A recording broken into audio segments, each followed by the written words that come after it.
Hello everyone, welcome to my YouTube channel physics plus math.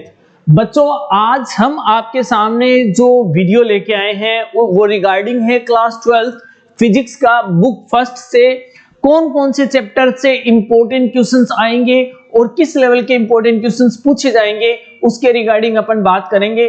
तो let's start, अपन चालू करते हैं। सबसे पहले देखिए बच्चों कि आपके पास चैप्टर फर्स्ट है। चैप्टर फर्स्ट में अगर अपन बात करें चार्ज एंड इलेक्ट्रिक फील्ड है, यानी कि आवेश और क्या है विद्युत क्षेत्र, चार्ज और इलेक्ट्रिक फील्ड है। और इन दोनों की ही अगर अपन बात करें इस चैप्टर की, तो इस चैप्टर में सबसे पहले आपसे पूछ सकता है प्रॉपर्टीज ऑफ चार्ज। क्या पूछेगा? प्रॉपर्टीज ऑफ चार्ज पूछेगा। प्रॉपर्टीज ऑफ चार्ज के अंदर आपसे एक क्वेश्चन ये भी पूछ सकता है प्रॉपर्टीज ऑफ चार्ज के अंदर कि क्वांटाइजेशन ऑफ चार्ज क्या होता है। क्वांटाइजेशन ऑफ चार्ज के बाद में आपसे Q is equal to n e से रिलेटेड एक नंबर का न्यूमेरिकल है वो आपसे पूछ सकता है। 1 मार्क्स का न्यूमेरिकल आपसे पूछेगा Q is equal to n e से रिलेटेड। उसके बाद में अगर अपन बात करें तो इसी चैप्टर के अंदर क्वांटाइजेशन ऑफ चार्ज के बाद में आपसे पूछ सकता है कूलॉम्स लॉ। क्या पूछेगा?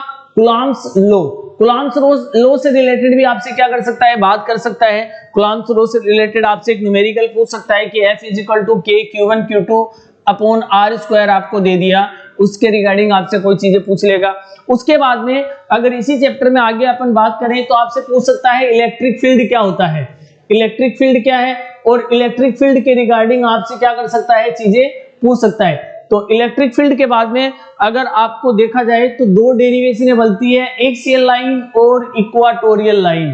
तो ज्यादा इंपॉर्टेंट मेरे हिसाब से कौन सी है इस बार? एक्सियल लाइन की जो डेरिवेशन है कि find out electric field due to an axial line, ये आपसे पूछ सकता है। उसके बाद में आपसे पूछेगा लॉन्ग इनफाइनाइट शीट जो है ना, लॉन्ग इनफाइनाइट शीट, उसके रिगार्डिंग आपसे 3 नंबर के क्वेश्चन में पूछ सकता है कि लॉन्ग इनफाइनाइट शीट किस तरीके से वर्क करती है, उसके रिगार्डिंग आपको क्या करना है, इलेक्ट्रिक फील्ड फाइंड आउट करनी है। यानी कि E इज इक्वल टू आपको क्या फाइंड आउट करना है, सिग्मा अपॉन 2 एप्सिलॉन नॉट वाली जो डेरिवेशन है ये आपसे पूछ सकता है। तो ये बच्चों आपके चैप्टर फर्स्ट से रिगार्डिंग क्या था, मतलब कुछ चीजें थी। चैप्टर सेकंड की बात करें तो चैप्टर सेकंड में आपसे क्या पूछ सकता है, चैप्टर सेकंड की अगर बात करें तो चैप्टर सेकंड में आपसे पूछेगा इक्वा पोटेंशियल यानी समविभव पृष्ठ क्या होता है, इक्वा पोटेंशियल सरफेस क्या है। इक्वा पोटेंशियल सरफेस समविभव पृष्ठ से रिगार्डिंग आपसे एक न्यूमेरिकल या एक छोटा क्वेश्चन पूछ सकता है। उसके बाद में potential energy of A potential, potential energy आपसे पूछ सकता है सिंगल पॉइंट के लिए, और डबल पॉइंट के लिए आपसे क्या पूछ सकता है, एनर्जी पूछ सकता है।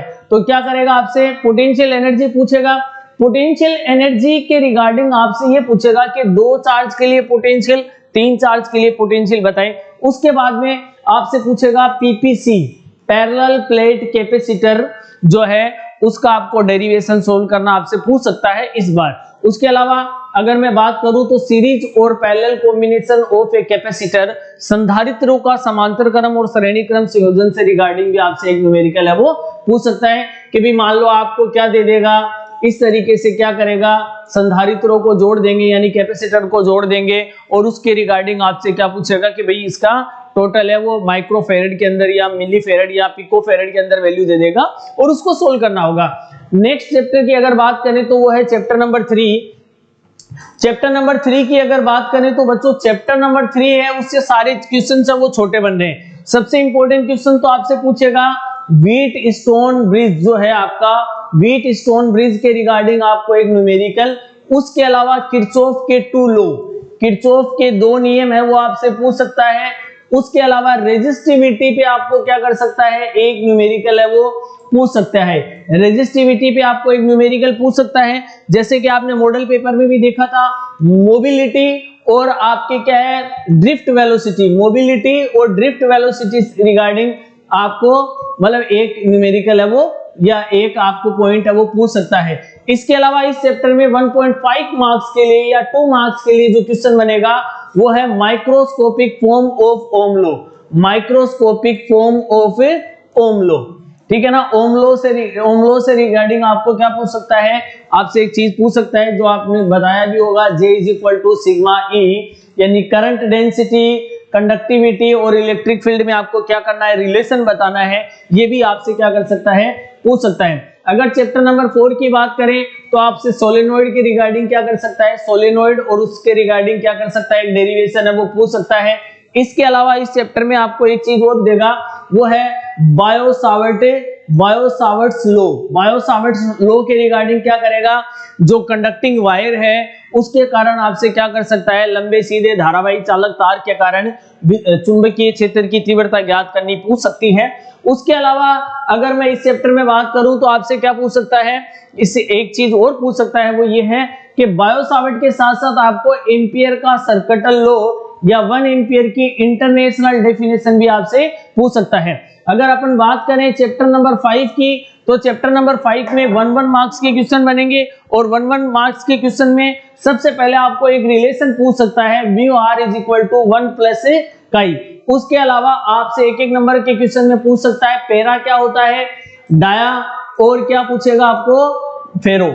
ये तीन पे क्या करेगा, प्रतिचुंबकीय, अनुचुंबकीय और लोह चुंबकीय पे आपको क्या करेगा, एक एक नंबर के क्वेश्चन है वो पूछ सकता है। उसके अलावा चुंबकन क्षेत्र, मैग्नेटिक इंटेंसिटी, मैग्नेटाइजेशन या मैग्नेटिक सस्पेक्टिबिलिटी या मैग्नेटिक परमेबिलिटी भी आपसे पूछ सकता है। अगर चैप्टर नंबर 6 की बात करें तो चैप्टर नंबर 6 में देखिए, सेल्फ इंडक्शन की एक सोलेनोइड के कारण सेल्फ इंडक्टेंस है, उसकी सोलेनोइड के रिगार्डिंग क्या कर सकता है, एक डेरिवेशन है वो पूछ सकता है चैप्टर नंबर 6 में। चैप्टर नंबर 6 में आपको पूछेगा सेल्फ इंडक्टेंस से रिगार्डिंग सोलेनोइड के कारण क्या करना आपको, सेल्फ इंडक्टेंस, और दो सोलेनोइड को कोएक्सियल लाइन पे रखेंगे, कोएक्सियल लाइन पे रखेंगे तो म्यूचुअल इंडक्शन भी आपसे पूछ सकता है। इसके अलावा अगर अपन बात करें चैप्टर नंबर 7 में, तो चैप्टर नंबर 7 में बच्चों देखिए, चैप्टर नंबर 7 में आपसे पूछ सकता है कि भाई इंपेडेंस क्या होता है, फेजर ग्राफ पूछ लेगा, या फिर आपको क्या करेगा, VRMS या क्या पूछेगा, IRMS क्या करेगा, पूछेगा। VRMS या IRMS पूछ सकता है करंट के रिगार्डिंग, या आपको क्या पूछेगा, पावर फैक्टर पूछ सकता है। इस चैप्टर में यही है। उसके अलावा अगर मैं बात करूं चैप्टर नंबर 8 की, तो चैप्टर नंबर 8 में बच्चों आपसे पूछ सकता है कि भाई मतलब जो भी आपको वेव्स दे रखी है, like gamma rays, microwave, ultraviolet rays, मतलब आपका एक्स रेज या इंफ्रारेड या रेडियो वेव, उनको फ्रीक्वेंसी वाइज असेंडिंग या डिसेंडिंग ऑर्डर में स्टोर करना या मतलब उसको सेट करना, या उसके अलावा इनके रिगार्डिंग एक एक आपको क्या करेगा, यूजेस पूछ सकता है। तो ये आपकी चैप्टर नंबर, टोटल चैप्टर मैंने आपको 8 चैप्टर पे बात की है। नेक्स्ट वीडियो में अपन क्या करेंगे, मतलब सेकंड बुक की बात करेंगे। ये आपका क्या था, फर्स्ट मतलब बुक का वीडियो था। लाइक कमेंट शेयर जरूर करें और चैनल को सब्सक्राइब करना ना भूलें। Thank you so much.